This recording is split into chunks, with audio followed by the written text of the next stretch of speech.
So do you need a solution for that situation when you're bored and you want to draw something and you find yourself just staring at the blank page with absolutely no ideas at all? Maybe you have more time on your hands now, or maybe you don't. But either way, these 5 tips will help you come up with something to draw.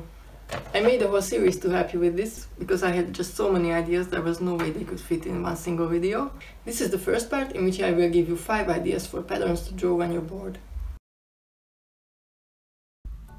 My first tip is to draw patterns of different eras. Maybe if you like the 70s, the 80s, the 90s or the 2000s, you can look up the popular patterns of that time and create your own version. Having been a kid in the 90s, it was a no-brainer for me to choose that era, with its candy colors and geometric shapes and black contrasts. They just remind me so much of the first computers, the first websites, textile patterns and backpacks and all that stuff. But of course, as I said, you can do this for any era. The 70s is really exciting, or the 80s, or the 60s. You can also go way back to Victorian times. There were some awesome patterns then too. So I divided my page into 3 sections for this and drew a different pattern in each of them. I chose 5 colors I used for all of the patterns, but I used them differently. If you combine the same 4 or 5 colors differently in each of the patterns, you can achieve completely different effects. I really like the idea of layering patterns over geometric shapes, which was quite a big thing in the 90s. It adds an extra dimension and a different layer of space. If you do one of these, please show me, I'd really love to see them. Maybe tag me on Instagram.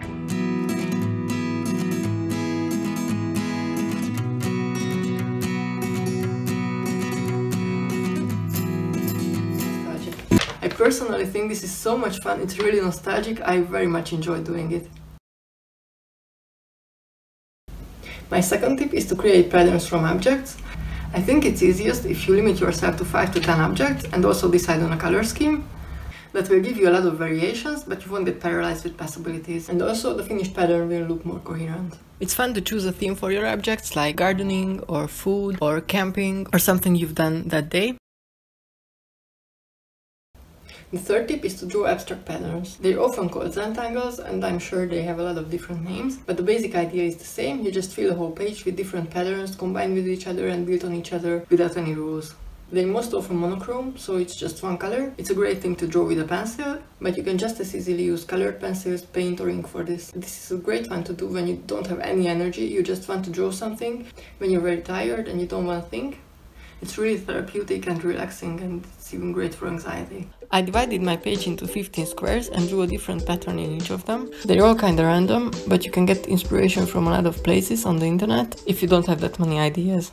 You don't need to do them in squares, you don't need to divide the page at all, or do them in circles, or any shape you like. You can easily listen to music or watch a movie while doing this and get into a meditative state. The rectangles can be very detailed, so drawing them may take quite some time, but it's totally worth it. They make you feel more calm and clear-minded and centered. My fourth tip is to draw floral patterns. These are very versatile, they can be very simple, they can be very intricate. So they're great for beginners and experienced artists. In this case, I would also recommend sticking with maybe 5 kinds of flowers, or even 3, and a limited color palette. You can experiment with scale, with using more prominent and more subtle elements, and in general, I just think drawing flowers is a very cheerful way to spend your time. My fifth and last tip is to get inspiration from tribal or native art. I chose Australian Aboriginal patterns for the upper one, and an old Hungarian folk pattern for the other.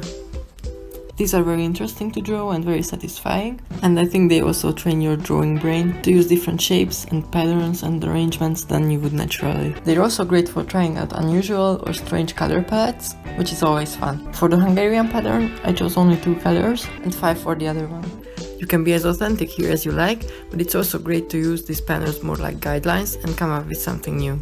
For example, I took some liberties with the Aboriginal pattern, but the Hungarian one is pretty true to the original folk art.